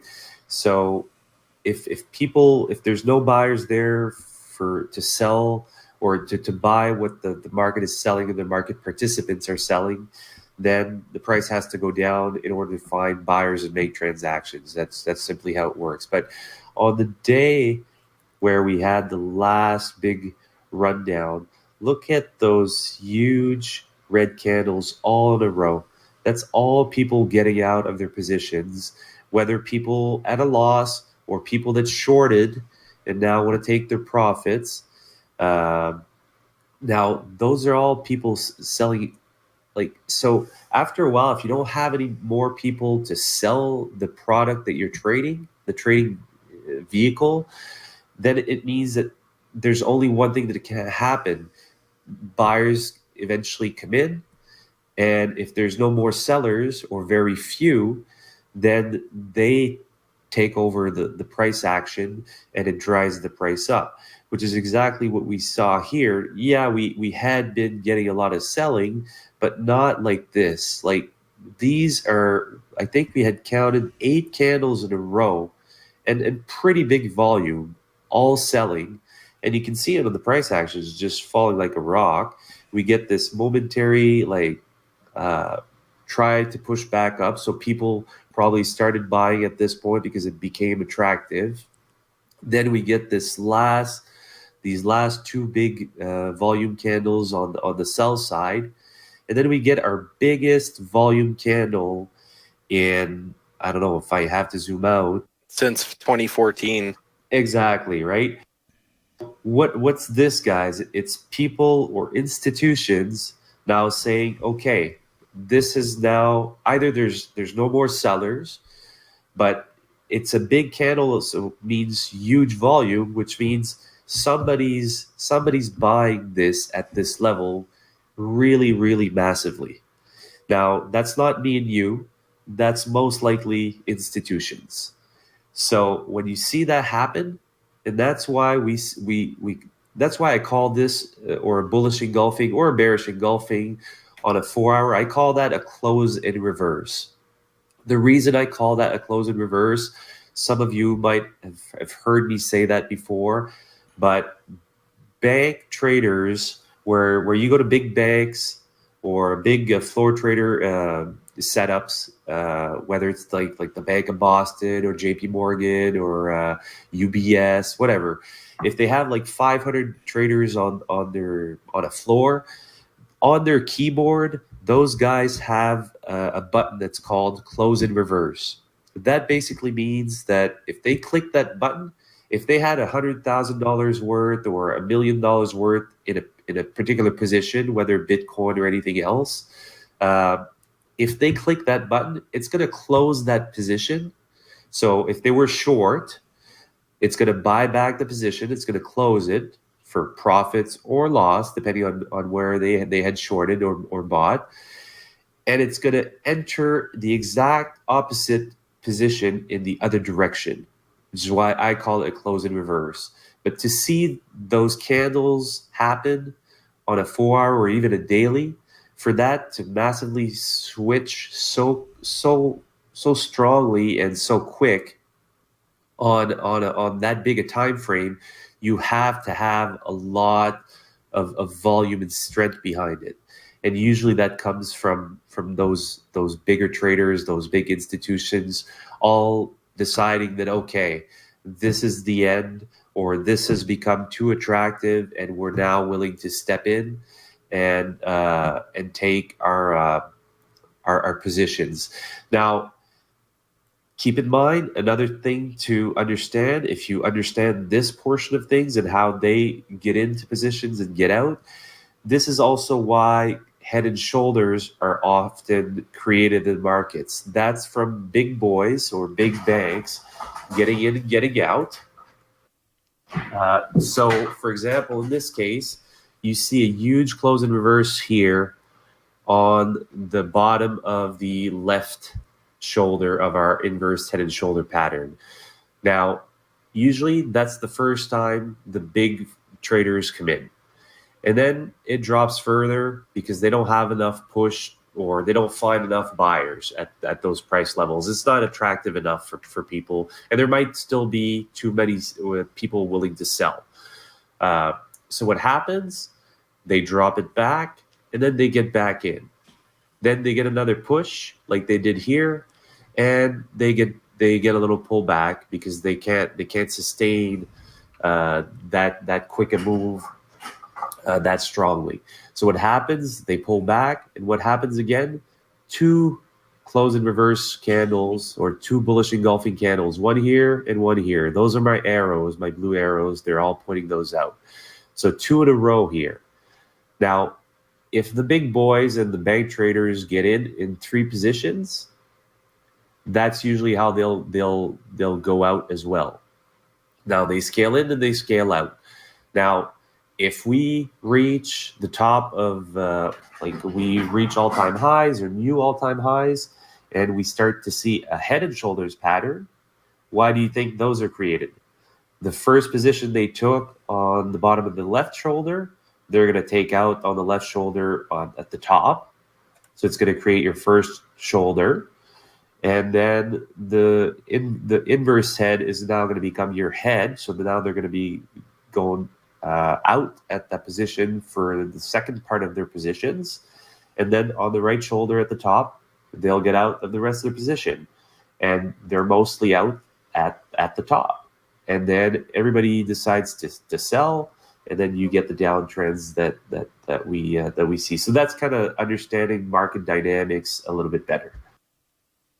Well, and I really enjoyed that part of it because, me and you, we looked at this last week, and, we were picking and choosing where we would, got in and got out at, and, where we made our trades and everything if we were setting it up, and we were kind of just throwing the ball up and down to see where things hit. And it was really remarkable how how much money was actually made in just this short period of time. I mean there was crowds of money being made here from the bottoms, you mean?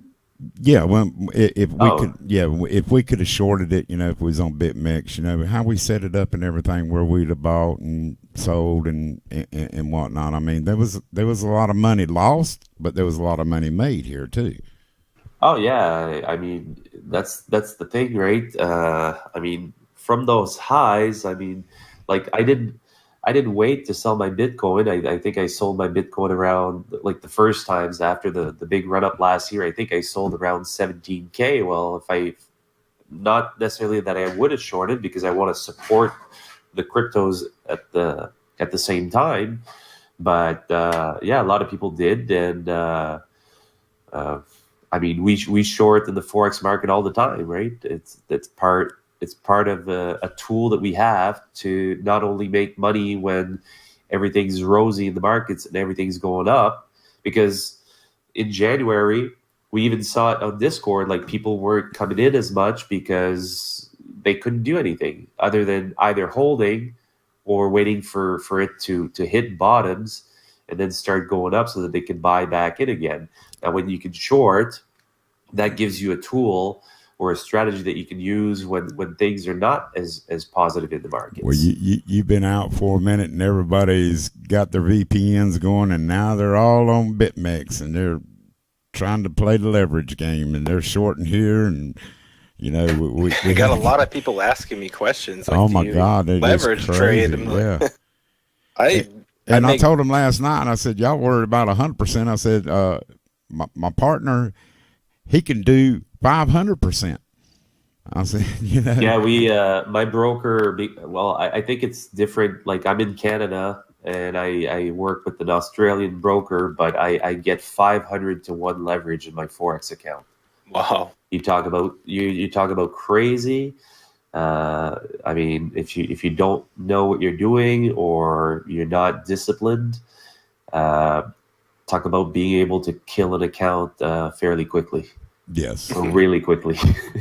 And DEFCON 0, BitMEX is not available in the U.S., but if you go through a VPN, you can trade on there, and that's what a lot of them's doing right now.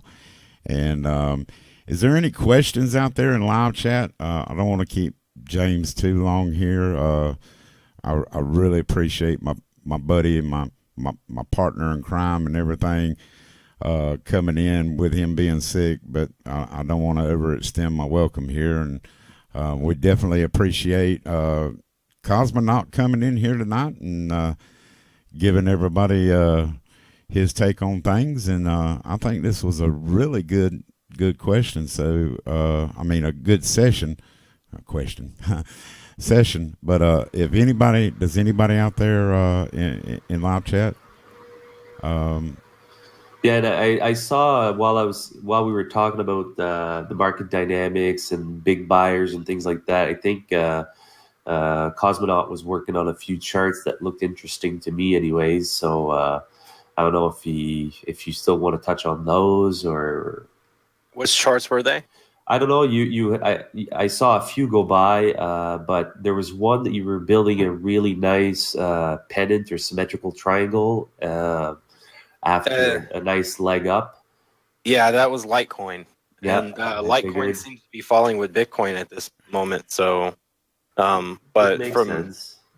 with Bitcoin to Litecoin pairing, it's funny. When Bitcoin was going up, Litecoin stayed the same USD value, but now Bitcoin's going down. Litecoin is really not moving to BTC value. So, but yeah, yeah, you can switch the screen to me. I can talk a little bit more about Yeah, you're that if already you'd on like. me, bro. Go ahead. See, where am I at? God.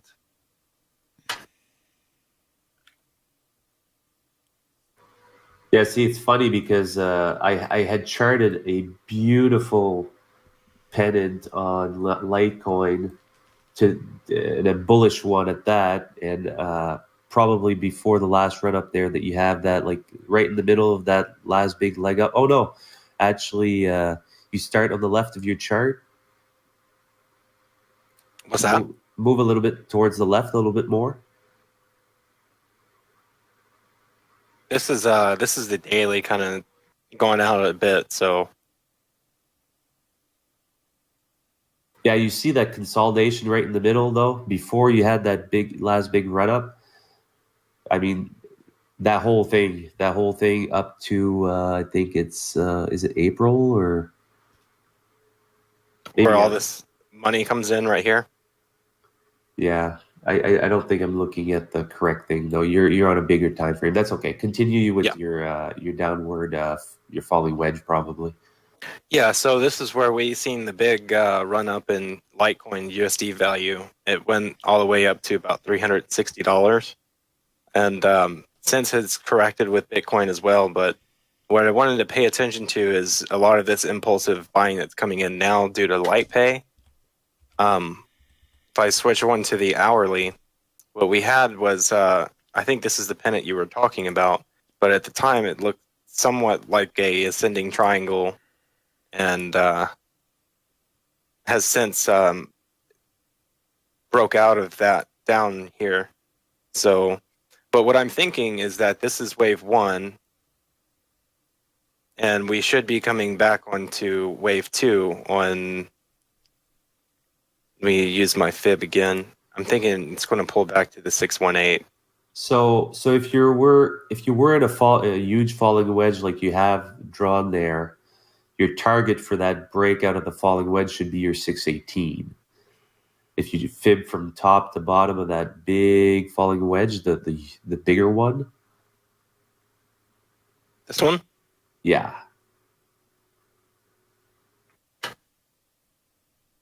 Well, here's the 618 here. He's but that's your down. fibs for support on the way down. So, but the target for a breakout of a falling wedge is your 618 of the wedge itself. Okay. So you got a fib from the top down. So where do you think, James, so if this is wave one, where do you think that it's going to retrace to? Well, I don't even know if it played out your wedge already. I don't think so. It doesn't seem like a 618 retracement. But I'd like to be sure before I. Can you fib it down? You know what we mean, like the huge formation that you have that's a falling wedge. Mhm. Just fib from the top of that to the most lowest point of where you have. Yeah. It's like a fib extension. No, No, it's a fib retracement tool, but you're going in reverse. You're fibbing from the top down. There you go. Now go Right to here. the lowest. Go To to the the lowest lowest. point. yeah, There you right go. there. Yeah. So is that a 50 hit right in the middle? That's the 50 that it hit. Yeah. Yeah. Mhm. Usually the target for a falling wedge is your 618, right? A little bit higher there. And usually what they'll do is they'll go from fib to fib. So in this case, it hit your 50. So I would easily see it come back to the 382. Like, so for your wave 2, that could be your pullback there. Yeah. That I honestly, I'm not a big user, or I'm not an expert in Elliott Wave. That's not something I use all the time. I'll use them a lot in big trends like we had in the downward trend on Bitcoin. Other than that, I prefer like fibs or patterns or that type of stuff. That's what I'm better at, anyways. Me too. So for you, did you have an idea of where you thought the wave 2 could go, or? I was thinking something a little different, but you may have just corrected me on that. So, but I was pulling a fib from down here up, and I was thinking it was going to go back. Would it look like this? Well, it could too. I was thinking it was going to hit the 618 here, which is, I think, probably the same level. It's pretty much the same thing, right? Yeah. It's just different percentages depending on. Yeah. They're almost on top of each other. But what I wanted to emphasize was that it looks like we're going to start another impulsive move up, especially due to the light pay news. And this is only wave 1. So, yeah.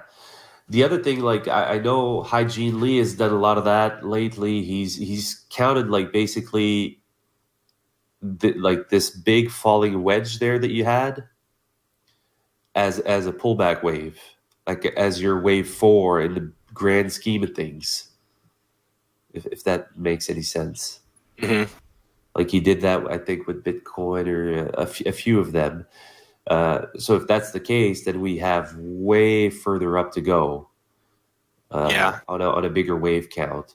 Notice too on Litecoin to BTC, we are forming another little bull wedge. So, Yep. this might have been that bull wedge that you've seen. No, mine. Just switch to my chart really quickly so that he'll see what I mean, and we're not confused about it anymore. Rev, if you don't mind. Yeah, you're on.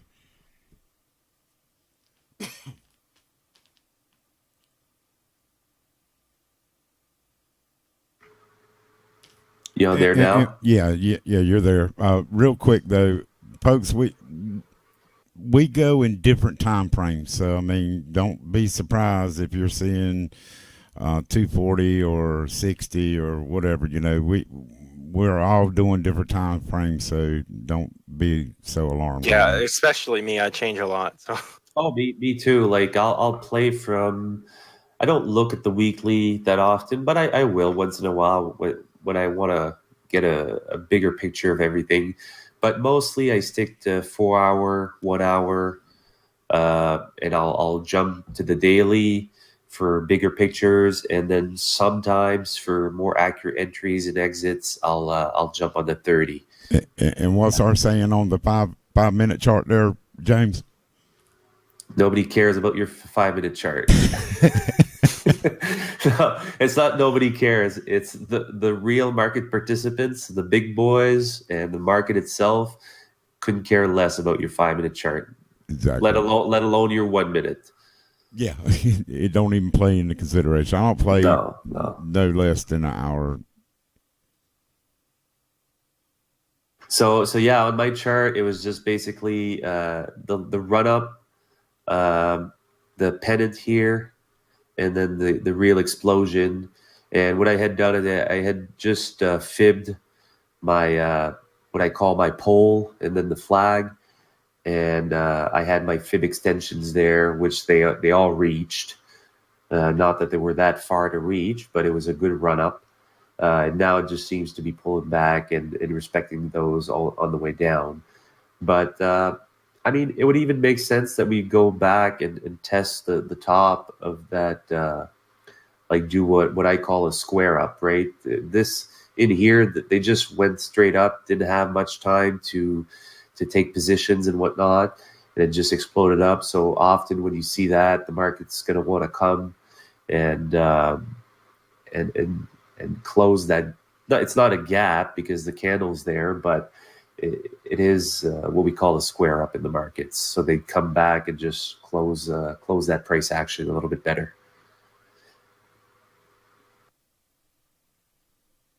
You can move back this chart. No, it's okay. All right. I Anybody don't have got anything else to show. anybody got any questions for the team here? We appreciate everybody. I mean, everybody's been so attentive, and we hadn't lost nobody. We gained a lot of people. It's been real good. Like I said, be sure to watch out for me and James and possibly Cosmonaut coming along too. You know, he's got his class going on over at Cryptex. You want to join his Discord over there and ask him any questions. I'm sure he'll answer anything. He's pretty sharp guy. And if anybody has nothing else out there to ask while we're in here real quick, so get the questions in because we're fixing to say adios. What do you want to know about Bitcoin again? Yeah, just maybe a little bit more specific, OMG, as to what you're looking to get out of it. Yeah, OMG, what are you looking for on Bitcoin again?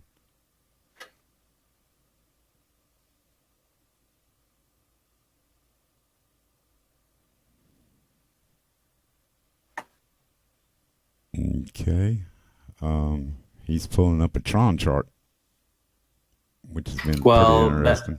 I think Matt asked for it. Oh, I see it now. Yeah, my problem with Tron is it keeps doing these bullish consolidations, breaking out correctly, and then just running out of steam all the time. So that's concerning. Now the other, like if I zoom, you can see this many times. We had a huge falling wedge, which should technically have gone up quite nicely. It did probably reach like a 50% fib retracement or something like that, but nothing this significant. Now, bear in mind that was still during the Bitcoin downtrend, so fairly normal that it comes back and drags back down. Then entered a parallel channel or entered back into the parallel channel downwards, and just it hit some important previous resistance from the past, which became support, gave us a bullish engulfing candle. I know those are small guys, but trust me, they're there. Then we got another one, and then another one, and then we broke out again. But once again, we don't go much further up, right? And then we just stagnate back down, which we're doing again. Now, this might be a bigger pattern. I know some people, Hygiene Lee specifically, I think I was listening to him this morning. He was theorizing a potential big cup and handle, but still like only halfway through it being done. Yeah, he's been talking about that for a couple of days now. Or several days actually, about it being a big cup and handle. Yeah, like this would be it here, but I mean this is only like halfway. This is really only reaching the bottom of the cup if it is a cup, and then it would have to finish the rounding bottom and then start its move up, And I mean, that's still a while to come. But I mean, if you've held until now and you have no other intentions to go elsewhere, I mean, I don't see there's not much downside risk at this point if you've held or if you bought at the right place. Like for example, I have some Tron, but I think the first time I bought Tron, I bought Tron at two cents or something like that. So even now, I'm still up, and I sold some on the way up the last time. So if you buy at the right times and you don't buy at the all-time highs, that helps you quite a bit. Let's take real quick and look at Lisk real quick. Oh yeah, we were looking at that one actually.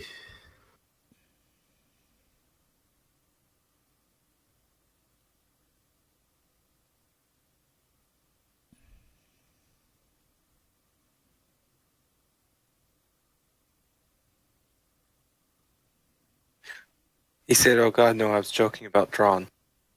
Yeah, I know. Matt's a joker, so it's all right though. I mean, it's a coin that a lot of people either hold or are interested in. Anyways, I have some. It's all good. It's a coin. I don't see it any differently than other coins, except maybe Dogecoin or something like that. But other than that, it's a project. They're working on it. We don't have much certainty. It is what it is. But yeah, Lisk was important. It was interesting to us. I don't know if you had charted that one, Cosmonaut, but basically it seemed to, since the start, it seems to just doing flag after flag. Yeah, of course it had the market. And guys, this is another reason why you may want to. You don't buy at the. You just don't do this at all. And when this dropped right here, there was a guy, and he was in our Discord. I'm gonna tell this real quick story before James goes on. Yeah, he had $4,000. He said, "I'm gonna buy it." I was screaming at him, "Don't do it! Don't do it!" He's like, "Why?" So he put his position in at $4,000. And I said, "All right, it's on you, dude." I said, "But watch what happens." And I stayed there the whole time when they opened on this damn market right here. It dropped, and you could hear him screaming, "What? What the fuck?" it was just crazy. I said, "I told you so."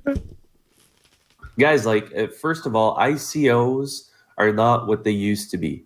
Valuation wise, back in the day before the whole hype for cryptos was around, people had to incentivize people to raise money, which meant they had to give you a more attractive price, a more attractive valuation. Now that there's so much hype and people just throwing their money around at them, at any company that's going to slap a blockchain or ICO title on whatever they're doing, the valuations are most often not there just yet. I mean, if you want to, look, if you still believe in it long term, there's nothing that's stopping you from buying it after it's done this here, right? It's hit the market, you've seen the drop, it's almost at zero or whatever, and then you can buy in slowly as you're seeing progression and consolidation and signs that it's starting to go back up. But I mean, most of those things, you look at the roadmaps or the white papers or just the simply the market cap valuation that they would have to have at the amount of coins that they're putting out and the price they're giving you, just it makes almost no sense. There's a lot of private sales that you're not being told about. One, that when they were raising their money, there's a lot going on behind the scenes that they're failing to tell everybody about. So when a coin hits a new exchange, then people are going to dump them bags immediately. I mean, that's immediately. Yeah, like we discussed previously, there's no lockup periods for ICOs like there is on IPOs in the stock market. There's nothing for preventing them to manipulate the price. dump their coins on the market to cash in. And some of them are probably just worthless projects that will never even see the light of day. Now, will some of them make it? Absolutely. But am I good enough to pick which one and know exactly everything that's going to happen? No, I'm a trader, and I don't have a crystal ball. But then my other thing is that, yeah, if you want to invest in those, why not do it after it's done the big drop here, which most of them do nowadays? But I mean, anyways, to end the rant and to come back on Lisk, what it was doing that was interesting to us is, since it had bottomed, it was doing these nice legs up, then these nice little consolidation patterns, either small ones or big ones, and then running a little bit higher, and then consolidating again, and then running higher. Now, what I've heard on Lisk is that they had an issue with the launch, or they're relaunching. I haven't looked into it enough to be an expert, but I think it's on February 20th, they're supposed to relaunch their platform. I think they have wallets online and on your desktop, things like that. Anyways, but I think what's happening is people are slowly buying back into it. Now today, it was within another flag that we were expecting to break out. It broke out and then came right back in and came crashing down. Now, I don't know if that had to do with any news that came out about the relaunch or things like that. But I mean, it could be. But look at it. I had just fibbed it from the last leg up from bottom to top, and look at exactly where it finished. And that's a 4-hour chart. So big candles, and exactly on the 50% fib retracement. And so 50% fib retracement, usually our first target should be the 1.270 fib extension right here, at least. So we'll see. But I mean, to us, that seems like a more stable and nicely built chart compared to other charts that we see all the time, where it's just massive run-ups and then a downward price chart for the last 2 months. So yeah, that being said, the ones that are asking about the BTC is just join us. We're sorry, but you're just going to have to go back. We've done a lot on BTC tonight, and Litecoin as well. You know, we've been through quite a bit on it. We're still waiting for it to play out. And yes, I think it was, let me see who it was. Alex? Yeah, that it's already formed at inverse head and shoulders, bro. Yeah, I don't know if you're still looking at my chart, but if you are, the head and shoulder is well identified there. Yeah, I think he might be talking about the bigger picture where you had, right, and that still could possibly play out, but there is definitely a head and shoulders right there as well. Mm-hmm. How did you have it, Cosmonaut? Where you have that 3 there, that would be like your left shoulder, and then yeah. Not as clean though, right? And no, and you rarely see those in the middle of a downtrend. Usually those are ending patterns. They're either going to be at the top of a trend or at the bottom, rarely in the middle. So any more questions? No, we're not doing Pac-Coin. But might go play Pac-Man, but I don't know if we're going to do might Pac-Coin. go play Pac-Man. But look, everybody, be sure to subscribe. Check out Cosmo over at Cryptex. He'll put the link up over there in the description again. Check him out over there on Cryptex. Me and James, like I said, we're planning to do a lot more in the coming future, and we'll wait for him to get back. We've been doing a lot of planning, y'all. So there's I did take a peek at your course outline, Cosmonaut, and it seems like something great. I haven't been able to see the actual content and be part of it, but I mean the outline of the course seems like something that I would buy in for sure. Yeah, I appreciate it. Definitely looking to create the most value for the students possible. So, work hard on it. Yeah, well, we need that in the space, so good on you.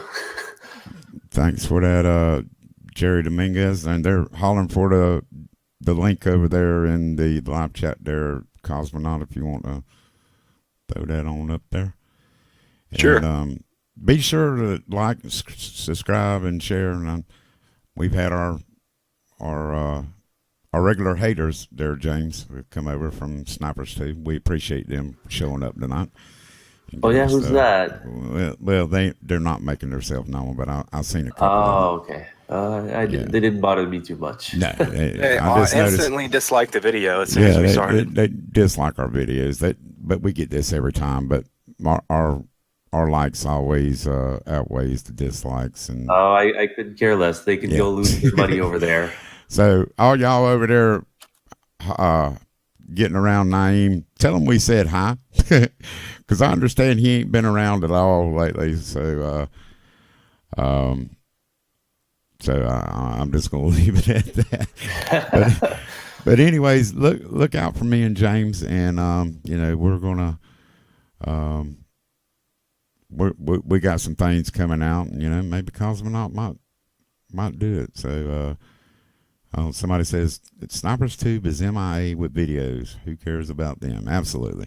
So moving along with that, we appreciate everybody showing up. I once again like to thank Cosmonaut for coming over and sharing his time, and as always, my very good friend James Larley here suffering through his sickness, and we hope he has a good trip going to Florida.